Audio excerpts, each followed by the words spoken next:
What is the skeletal system, you may ask?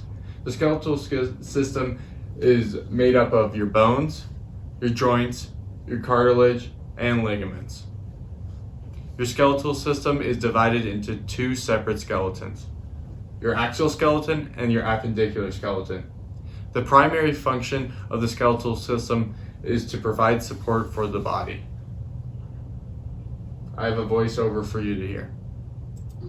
The human skeletal system is one of the 11 systems in the human body. The skeletal system consists of all the bones, cartilage, tendons, and ligaments in the body. Altogether, the skeleton makes up about 20% of a human's body weight. The human skeleton is divided into two parts, the axial skeleton and the appendicular skeleton. The axial skeleton is made up of the bones that form the vertical axis of the body and consists of the skull, which protects the brain and supports facial structure, the spine, which surrounds and protects the spinal cord and supports the head, the rib cage, which surrounds and protects the organs within the chest, including the heart and lungs. The appendicular skeleton consists of our shoulders, our upper and lower limbs, and our hip bones. I've provided a diagram that depicts the appendicular and axial skeleton. In the diagram, blue represents the axial skeleton and pink represents the appendicular skeleton. Please take a moment to familiarize yourself with the distinguishment between the two parts of the skeletal system. While the primary function of the skeletal system is to provide support of the body, the skeletal system has other functions which include protecting our internal organs, storing and releasing fat, storing and releasing minerals, facilitating movement, and producing red blood cells. The skeletal system helps work in conjunction with the muscular system to maintain homeostasis by providing new red blood cells as the old ones die off. It also helps maintain the level of calcium in our bloodstream. Without the skeletal system, the body could not carry oxygen in the blood, which would negatively impact our body's ability to maintain homeostasis. Not to mention, our body would have no structure without our skeletal system. So what are bones?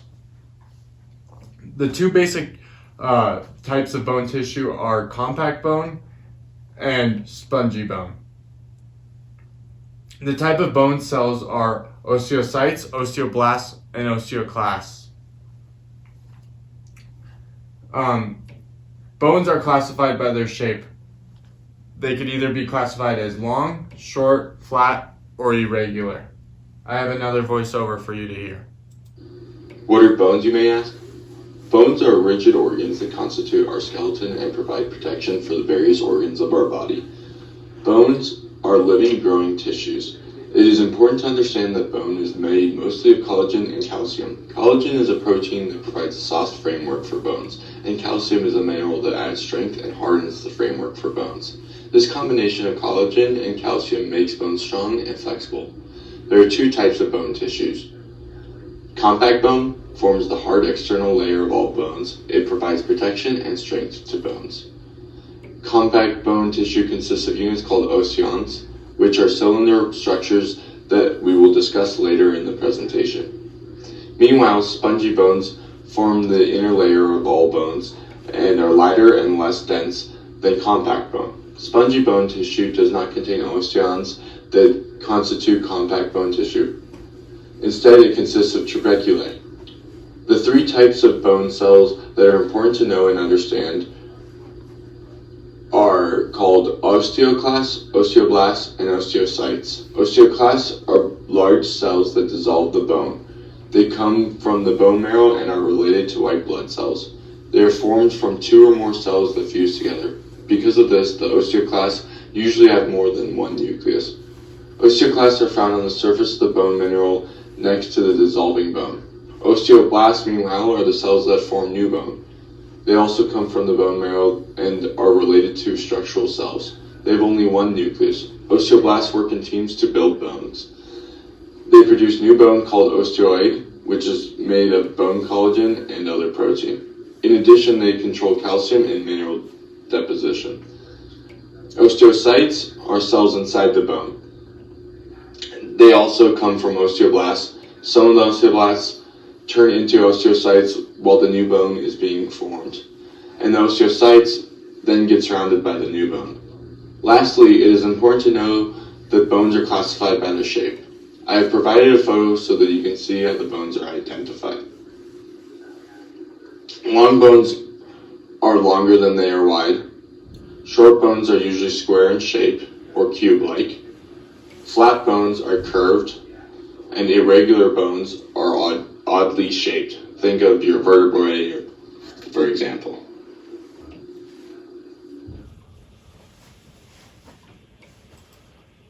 So what is your femur, you may ask? The femur is the only bone located within your human thigh. The femur is considered a long bone like what we spoke about earlier, and it is both the longest and strongest bone in your body. It extends from your hip to your knee, and the femur is considered to be a part of your appendicular skeleton, which we discussed earlier. The femur is one of the 206 bones in the human skeletal system and is the only bone located within the human thigh. The femur is a part of our appendicular skeleton. The femur is the strongest bone in the human body and extends from the hip to the knee. The femur is considered a long bone because it's longer than it is wide. In fact, it's the longest bone in our body. The primary function of the femur is to support the weight of the body and allow for motion of the leg. However, there are other functions of the femur that we will discuss later in the presentation. I have provided a diagram that represents the femur in relation to other bones in our body. Spend a minute looking at the diagram and try pointing out where the femur is on your own body, so it will help make it easier to visualize when we discuss the femur's anatomical location in directional terms in the next few slides.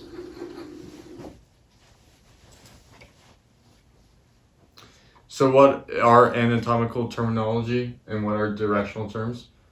Well, anterior means in front of, posterior means behind, distal means away from or farthest from the origin, proximal means near or closest to the origin, superior means above, and inferior means below or under, lateral means toward the side, and medial means toward the midline. To understand the anatomical location and description of the femur bone moving forward, it is imperative to familiarize yourself with anatomical directional terms. Directional terms are used to describe the precise location of features on the human body. It is important to learn the meaning of the following terms before we move forward. Superior means toward the head end of the body. For example, the hand is part of the superior extremity. The next directional term we need to learn is inferior. Inferior means away from the head. For example, the foot is part of the inferior extremity. The next directional term we need to learn is anterior. This means front. For example, the kneecap is located on the anterior side of the leg. The next directional term we need to learn is posterior. Posterior meaning back. For example, the shoulder blades are located on the posterior side of the body. The next directional term we need to learn about is medial. Medial means toward the midline of the body. For example, the middle toe is located at the medial side of the foot. The next directional term we need to learn about is lateral. Lateral means away from the midline of the body. For example, the little toe is located on the lateral side of the foot. The next directional term we need to learn about is proximal. Proximal means toward or nearest to the trunk or the point of origin. For example, the proximal end of the femur joins with the pelvic bone.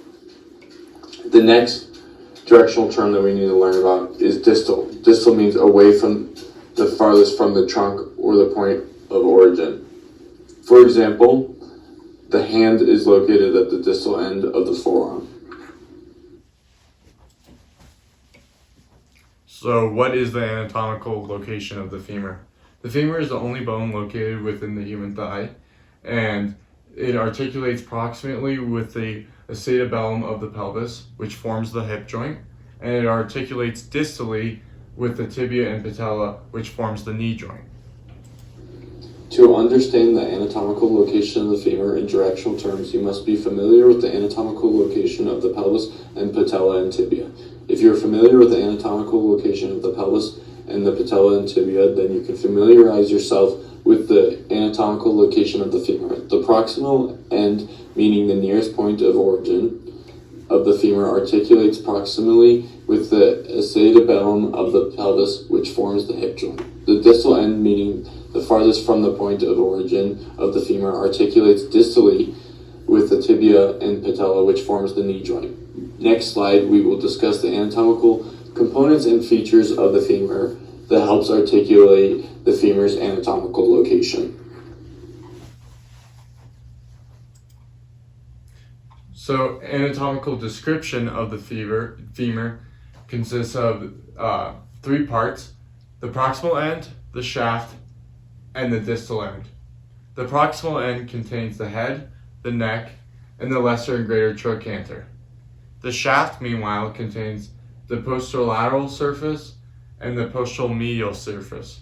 The distal end contains the medial condyle and the lateral condyle and the intercondylar fossa. The femur is composed of 3 parts: the proximal end, shaft, and distal end. The proximal end consists of the head, the neck, and the lesser and greater trochanter. The head of the femur comprises 2/3 of a sphere and sits supermedially and projects anteriorly from the neck of the femur. The head of the femur is connected to the shaft through the neck and articulates with the acetabulum of the pelvic bone. The femur's neck is between 4 to 5 centimeters long.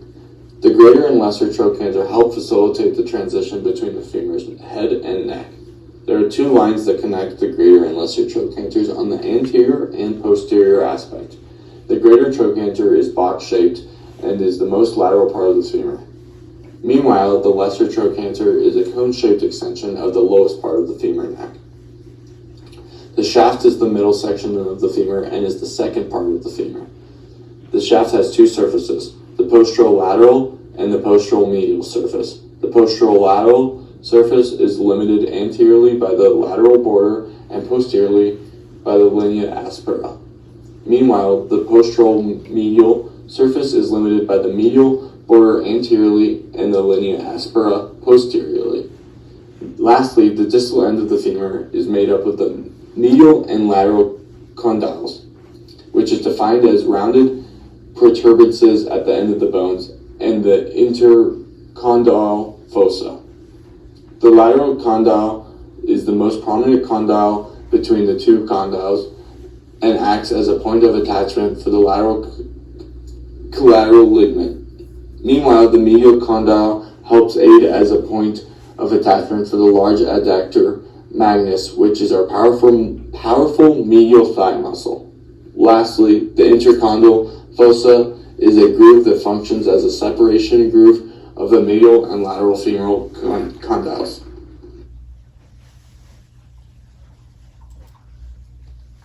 What type of cells make up the femur? So we discussed this a little bit earlier, and the same applies for the femur. The 3 types of bone cells are osteocytes, osteoblasts, and osteoclasts.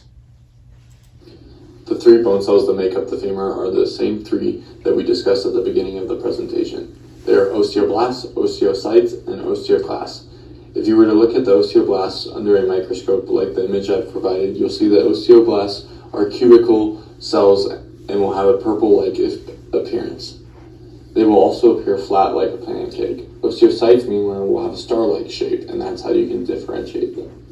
Lastly, osteoclasts have a streak-like appearance and are multinucleated cells.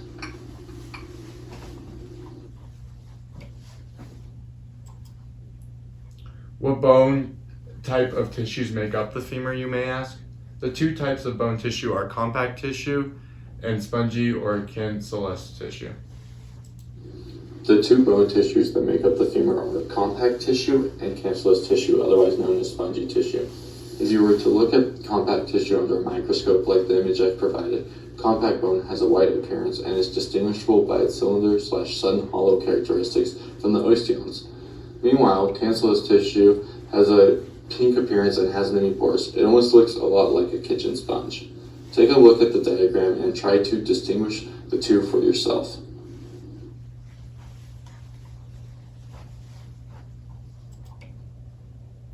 So what are the functions of the femur?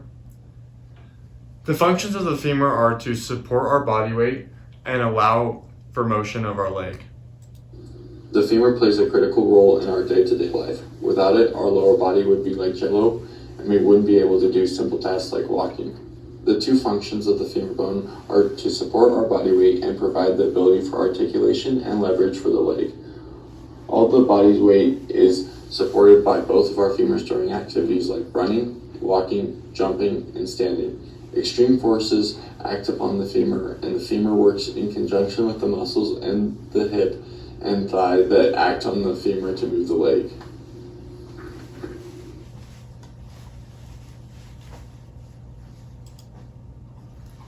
So how does the femur maintain homeostasis? The femur maintains homeostasis by producing new red blood cells, and it helps in the process of bone remodeling, and it provides a source of calcium and osteoblasts and osteoclasts. Earlier in the semester, I did a research project about the skeletal system maintaining homeostasis. The femur has a similar way in maintaining homeostasis as other bones do in the skeletal system by producing new red blood cells as the old ones die off. Bone homeostasis is maintained by a balance between bone respiration by osteoclasts and bone formation by osteoblasts. Bone remodeling is the process bones constantly undergo by taking away and building tissue. This process is controlled by mechanical stress and hormonal negative feedback. Certain levels of calcium in the blood are needed for your nervous and muscle systems to function properly. Bone remodeling is the process of recycling calcium to maintain proper levels in your blood. The femur plays an important role in calcium homeostasis. Osteoblasts and osteoclast cells in the femur play an important role in bone remodeling. Osteoblasts not only play a central role in bone formation by synthesizing multiple bone proteins, but they also regulate osteoclast maturation by cognate interaction, which results in bone respiration, which is imperative for bone remodeling.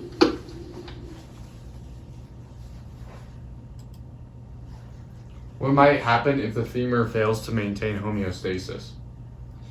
If the femur failed to maintain homeostasis, it would stop producing white blood cells, and it would stop producing red blood cells.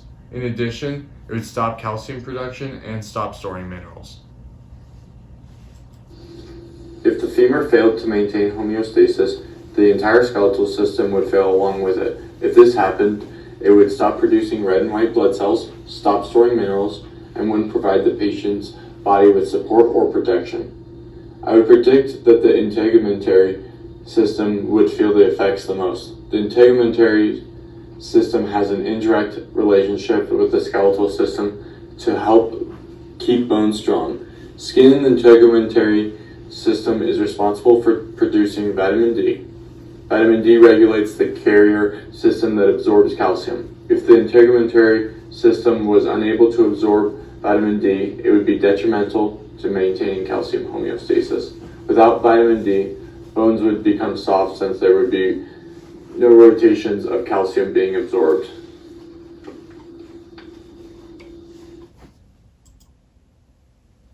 What is osteoporosis, and what demographic is at risk?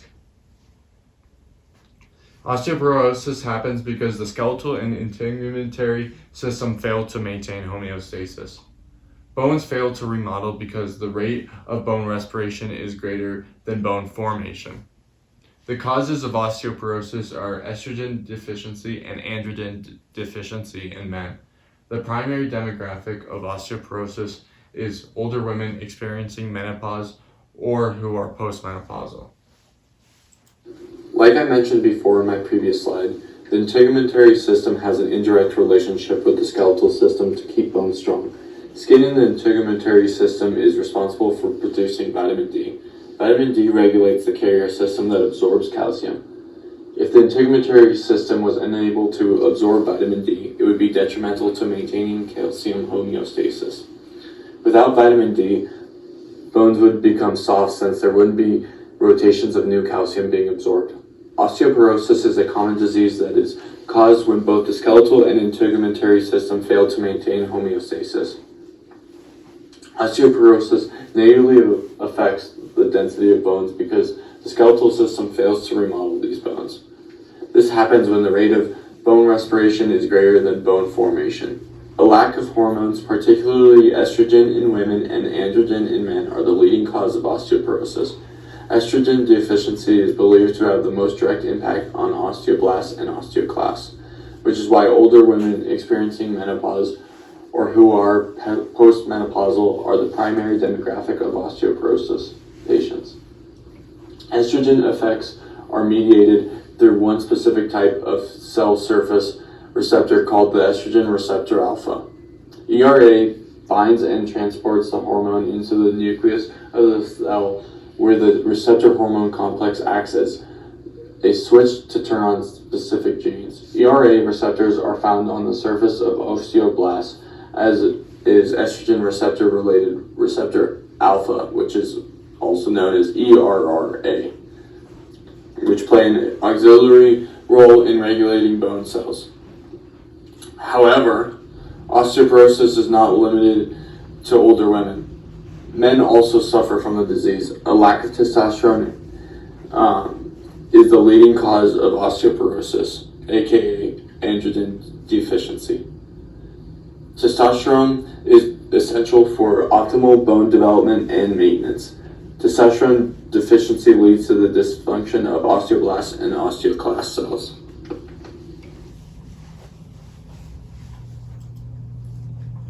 How does the anatomical and functional aspect of the femur change because of osteoporosis? Because of osteoporosis, the femur's spongy bone becomes thinner as well as the compact bone. Impacts of osteoporostic changes include the femur becomes brittle and the femur becomes super susceptible of being fractured. Like I mentioned in previous slides, in a femur there is spongy bone inside the proximal and distal end of the femur bone, and compact bone along the outside of the shaft of the femur. When a patient has osteoporosis, the spongy bone becomes less dense, with bigger spaces forming between the bony structure of struts, which become thinner. In addition, there's thinning of the compact bone. Because of this, osteoporostic changes can mean your femur will become thin and brittle and are more likely to have a fracture. What was once the strongest bone in a patient's human body is no longer strong at all.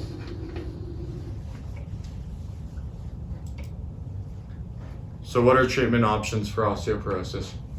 Medications for osteoporosis include estrogen and testosterone replacement therapy and bisphosphonate medications like aldehyde. Natural remedies include limiting your alcohol, weight-bearing exercises, and good nutrients. There are many treatment options now to treat osteoporosis, such as bisphosphonate medications like alendronate and risendronate. However, estrogen and testosterone replacement therapy used to be the only FDA-approved treatment option for osteoporosis. Now, in 2019, we know that the best time for women to begin estrogen replacement therapy is during early menopause. While estrogen and testosterone replacement therapy isn't women and men's only option, it is certainly one of the most prominent options. As an osteoporosis patient, it is important not to rely entirely on medication as the only treatment for their osteoporosis. Weight-bearing exercises that improve balance and posture can strengthen bones and reduce the chance of fractures. In addition, good nutrition that contains enough calcium and vitamin D are important. Limiting alcohol is also another important factor.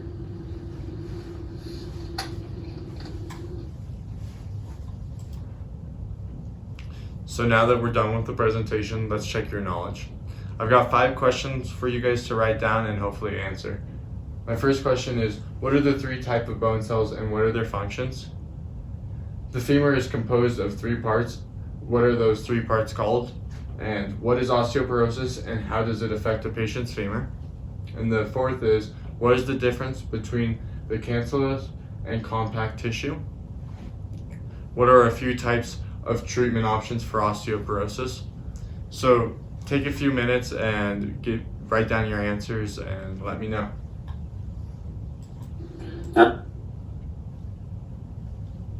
Here are my references.